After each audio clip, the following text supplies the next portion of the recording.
오늘 말씀은 누가복음 20장 9절부터 18절, 제목은 돌이 사람 위에 떨어지면 입니다. 오늘 말씀은 포도원 농부에 대한 비유의 말씀입니다. 주님은 많은 경우 비유를 통해 비밀을 전하셨는데 들을 귀가 있어야 한다고도 하셨습니다. 본문의 말씀도 동일합니다. 이 비유는 백성들에게 하신 말씀이라고 했습니다.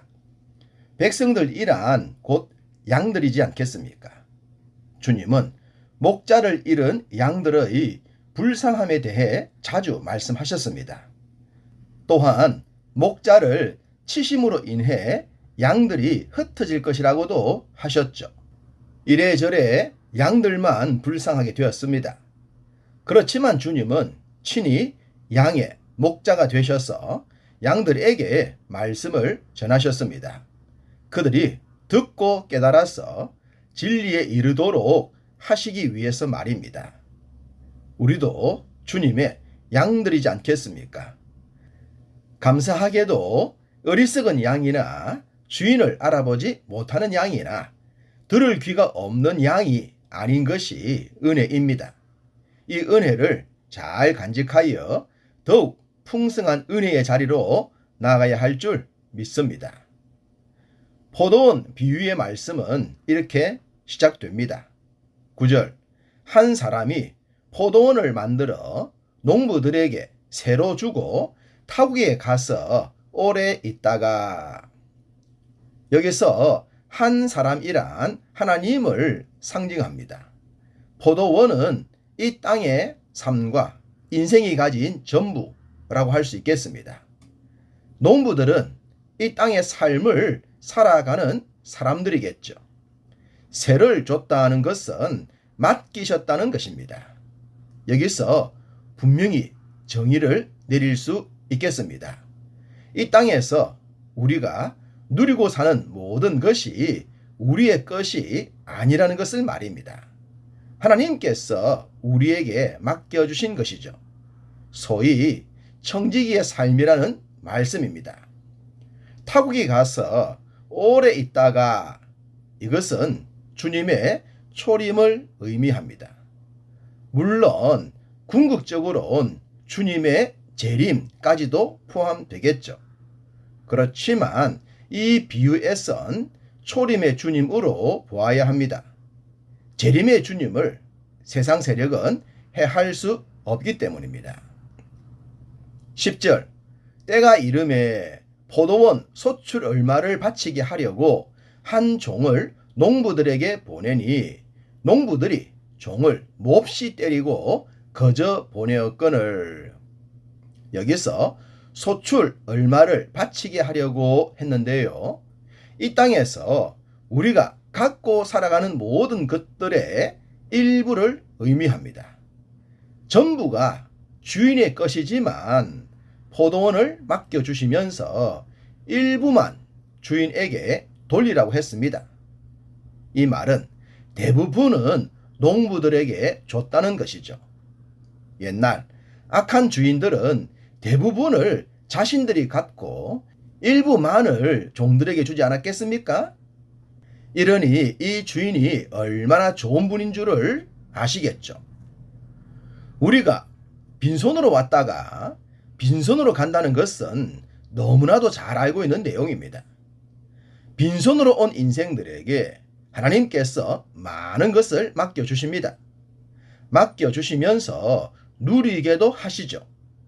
그렇지만 잊지 않아야 하는 것은 그것이 우리의 것이 아니라는 사실입니다. 반드시 주인의 뜻에 합당하게 사용을 해야 합니다.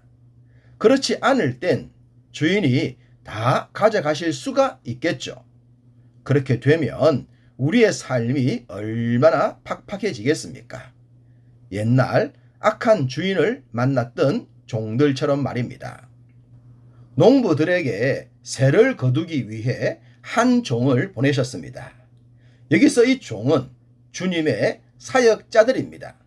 11절과 12절에 다른 종과 세 번째 종도 나옵니다. 주님이 오시기 전에 보냄을 받았던 많은 사역자들, 즉 선지자, 제사장을 의미합니다. 지금의 관점에서 보더라도 돈을 빌렸다면 이자를 주는 것과 원금을 갚아야 하는 것은 지극히 당연하지 않겠습니까?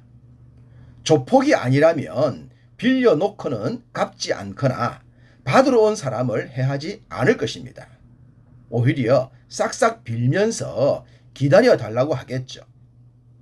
이렇게 지극히 상식적인 이야기가 본문에 쓴 조폭들의 블루스로 전개됩니다. 농부들이 첫 번째 종을 몹시 때리고 거저 보냈기 때문입니다. 상식적으로는 절대로 이해할 수 없는 상황이 전개되었습니다.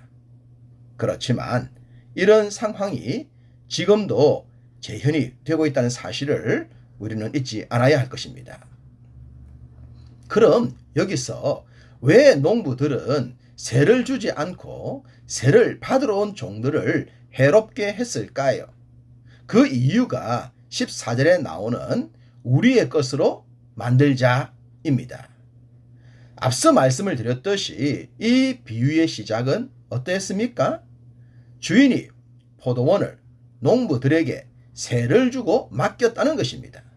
즉, 절대로 이 포도원은 농부들의 것이 될 수 없습니다. 주인이 그냥 주지 않는 한 말입니다. 그런데도 농부들은 착각합니다. 자신들이 포도원을 관리하다 보니, 오랫동안 농사를 짓다 보니 이것이 우리의 것이라고 생각하는 겁니다. 우리의 것으로 만들 수 있다고 생각합니다. 주님은 물질에 대한 말씀을 하실 때 물질을 주인이라고 하셨습니다. 그러시면서 두 주인을 섬길 수 없다고 하셨죠. 인생은 반드시 어쩔 수 없이 한 주인만 섬기게 되어 있습니다. 이것이 인생을 만드신 하나님의 섭리입니다. 그런데도 사람들은 두 주인을 섬길 수 있다고 생각합니다. 아니, 자신은 물질을 주인으로 섬긴 적이 없다고 합니다. 그러나 말은 그렇게 하면서도 실상의 삶은 본문의 농부들처럼 살아갑니다. 본문에 등장하는 주인은 참 좋은 분입니다. 새도 주지 않고 종을 몹시 때려 보냈지만 또다시 다른 종들을 보냈기 때문입니다. 인내, 용서, 사랑의 주인입니다. 농부들은 이렇게 좋은 주인의 뜻을 헤아리지 않고 더 악하게 행동합니다. 두 번째, 세 번째 보낸 종들도 몹시 때리고 능욕까지 한 후에 그냥 보냈기 때문이죠. 이들은 단단히 착각하고 있습니다. 이렇게 하면 포도원이 자신들의 것이 될 것이라고 말입니다. 자신들이 강하게 나오면 주인이 꼬리를 내릴 것이라고 말입니다. 강하게, 더 강하게 하면 자신들의 뜻이 통할 것이라고 말입니다. 일반적인 주인 같으면 여기서 절단을 냈겠죠. 그런데 참 좋으신 우리 주인 되신 하나님은 한 번 더 기회를 주셨습니다. 13절, 내 사랑하는 아들을 보내리니 그들이 혹 그는 존대하리라 하였더니 아들까지 보내셨습니다. 그러나 이들은 아들을 죽이고 포도원을 자신의 끝으로 만들겠다고 했습니다.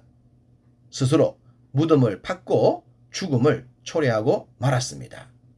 주의 뜻을 끝까지 거역했던 자들은 진멸을 당했고 주의 뜻에 합당하게 순종할 자들에게 포도원은 넘겨지고 맙니다.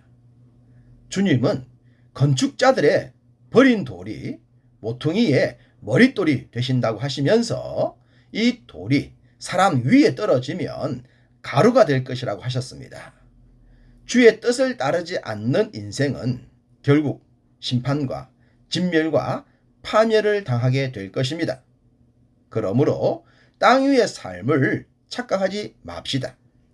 비유의 말씀을 밝히 알아듣고 그 뜻에 전적으로 순종함으로 인해 하나님이 베푸시는 윤택한 삶의 주인공들로 살아가시기를 간절히 소망합니다.